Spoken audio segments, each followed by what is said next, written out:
సంవత్సరాల్లో ఆటోలు ఉండవండి మనకి. ఇంకా 5 సంవత్సరాల్లో భూమిలో చాలా మార్పు వస్తుంది. ఇప్పుడు ఏవియేషన్లో వాళ్ళు ఇప్పుడు ఒక అప్రూవల్ ఇచ్చాడు అనుకోండి, డ్రోన్ సిస్టమ్ ఆల్రెడీ రెడీగా ఉందండి. డ్రోన్ ట్రాన్స్పోర్టేషన్ ఇప్పుడు ఇక్కడ నుంచి అమలాపురం వెళ్ళాలి, ఆటో డ్రైవర్లు అందరూ డ్రోన్తో ఆపరేట్ చేయడం మొదలు పెడతారు. ఏం లేదు, అడ్రస్ టైప్ చేస్తేనే అది ఆటోమేటిక్గా విడిచిపెట్టే కాలం త్వరలో ఉందండి. గవర్నమెంట్ ఇంకా ఒప్పుకోవట్లేదు, బట్ త్వరలో రాబోతుందండి. ఎందుకంటే మన అడ్వాన్స్ సిస్టమ్లోకి వెళ్ళబోతున్నాం. చీప్ అవ్వబోతుంది ట్రాన్స్పోర్టేషన్, ఇంకా చీప్ అవ్వబోతుంది. ఇక్కడి నుంచి అమలాపురం వెళ్ళాలనుకో, ఒక 100 రూపాయలు ఇవ్వాలనుకో, దానికి 20 రూపాయలు ఖర్చు అవుతుందండి. హల్లెలూయా. కాబట్టి దేవుని బిడ్డలకు మార్పు చెందుతుంది. మనం ఏదైతే మనకుండా కాదో దేవుడు క్రొత్త ఫార్ములా తీసుకొస్తాడు. దేవుడు మిమ్మల్ని బయటికి తీసుకెళ్ళిపోతాడు. దేవునికి స్తోత్రం కలుగునుగాక. ఒకసారి అలాగనే నేను జపాన్కి వెళ్ళమన్నాడు దేవుడు. జపాన్కి వెళ్ళమంటే జపాన్లో నాకెవరు తెలుసు, నాకెవరు తెలియదు. జపాన్కి వెళ్ళి మళ్ళమన్నాడు, టికెట్లు బుక్ చేసుకున్నాను. వెళ్ళక ముందు దేవుడు అన్నాడు, ఇదిగో ఒక దైవజనుడు ఉన్నాడు, పాల్ ఆంకిచకారక కుమారుడు అక్కడ ఉన్నాడు, ఆయనకు ఉత్తరం రాయమన్నాడు. గూగుల్లో టైప్ చేశాను, పాల్ ఆంకిచకార్ కుమారుడు ఎవరు, వెంటనే ఆయనకు ఉత్తరం రాశాను. అయ్యా, దేవుడు నన్ను జపాన్కి రమ్మంటున్నాడు, అక్కడికి వచ్చి మీ దేశం కొరకు ప్రవచనాత్మకమైన ప్రార్థన చేయమంటున్నారు అని అడిగారు. అప్పుడు వెంటనే ఆయన ఒక 3 రోజులు అయిన తర్వాత నాకు ఉత్తరం రాశారు, జాపనీస్ భాషలో రాశారు. ఏమని రాశారంటే, నేను రాత్రి ఒక నల్ల దేవదూత నాకు వచ్చి కనిపించాడు. ఏ దేవదూత అంటాడండి? నల్ల దేవదూత. మనం అనుకుంటాం దేవదూతలు తెల్లగా ఉంటారని. ఆయన జాపనీస్, ఆయన తెల్లగా ఉంటాడు. ఆయన అంటాడు, ఒక నల్ల దేవదూత వచ్చి అన్నదంట, ఒక దైవజనుడు భారతదేశం నుంచి వస్తున్నాడు, ఆయనని స్వీకరించుము అన్నాడండి. నేను అక్కడ వెళ్ళిన తర్వాత ఇప్పుడు 3 సార్లు మిషనరీ యాత్ర జాపనీస్ వెళ్ళాను. ఆయన నన్ను అపోస్తులుగా అభిషేకం చేశారండి. అపోస్తులుగా అభిషేకం చేశారు. ఇప్పుడు వరకు వాడలే. అపోస్తుల అభిషేకం అంటే అపోస్తులు అని చెప్పుకొని తిరగడం కాదు, అపోస్తులకి పరిచర్య చేయమని అభిషేకం చేశారు. దేవునికి స్తోత్రం కలుగునుగాక. కాబట్టి దేవుని బిడ్డలారా, జాపనీస్ దేశంలో, జపాన్లో అనేక కాన్ఫరెన్స్ చేయడానికి దేవుడు కృప చూపించాడు. కొన్ని సంవత్సరాల ముందు పాల్ దినకరన్ గారు నాకు ఫోన్ చేశారు.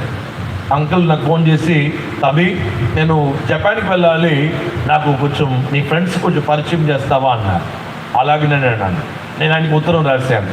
ఆయన అన్నాడు, ఆ నల్లటి దేవదూత మళ్ళీ వచ్చి నాకు చెప్పలేదు, ఆ దేవదూత వచ్చినప్పుడు నేను సిగ్నల్ ఇస్తాను, అప్పుడు పంపించండి అన్నారండి. ఎందుకంటే అండి, దేవదూతలు ఒక క్లియరెన్స్ కొరకు వారు వెయిట్ చేస్తారు.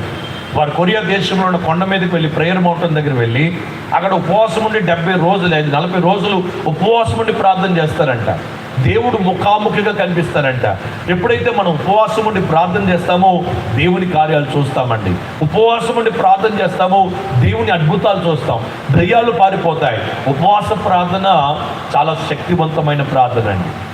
నాకు ఈ బలహీనత ఉందని తెలిసిన తర్వాత 7 రోజులు దీక్ష పెట్టుకున్నానండి. 7 రోజులు మంచినీళ్ళు మాత్రం తాగాను.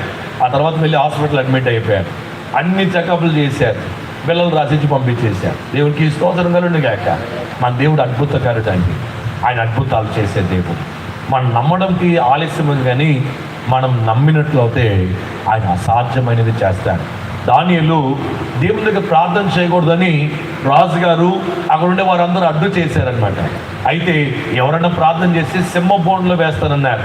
దానియేలు ప్రార్థన చేయడం మానివేయలేదు. దానియేలు మోకరించడం మానివేయలేదు. సింహ బోన్లో వేశారు, సింహాలు ఆయన ఏమీ చేయలేదు. కొన్నిసార్లు దేవుని బిడ్డలారా, దేవుని నమ్ముకున్న దానికి, దేవుని చిత్తాన్ని నెరవేర్చడానికి, నెరవేరుస్తున్న వారి మీద అనేక శ్రమలు వస్తాయి. ఆ శ్రమలు కూడా మనకి ప్రమోషన్గా మారుతుంది. హల్లెలూయా. కొన్ని శ్రమలు ఆశీర్వాదకరంగా మారుతాయి. కొన్ని శ్రమలు మన జీవితానికి ఒక ఆశీర్వాదకరంగా మారుతుంది. దేవుని బిడ్డలారా, పేతురు యేసయ్య గురించి చెప్తున్నాడు, శిరసాల్లో వేశారు. ఏమైంది? పేతురు శిరసాల్లో ఉంటే శిరసాల్లో ఒక వాక్యాలు దేవుడు బద్దలు కొట్టి ఆయన బయటికి తీసుకొచ్చాడు. ఇంకోసారి పౌలు శీలాన్ని శిరసాల్లో వేస్తే శిరసాల్లో దేవుడు కదిలించాడంట. పౌలు శీల బయటికి రాలే, ఆ జైలు రక్షించబడాడు. ఆ తర్వాత బయటకు వచ్చి అనేక మందికి సువార్త. కాబట్టి కొన్ని కష్టాలు మనకి ఆశీర్వాదంని కలగజేస్తాయి.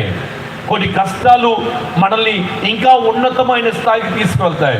కాబట్టి కష్టాలు వచ్చాయని బాధపడద్దు, ఇబ్బందులు వచ్చాయని బాధపడద్దు, ఇంట్లో శ్రమలు వచ్చాయని బాధపడద్దు. అన్నిటికీ కాలం ఉంది, అన్నిటికీ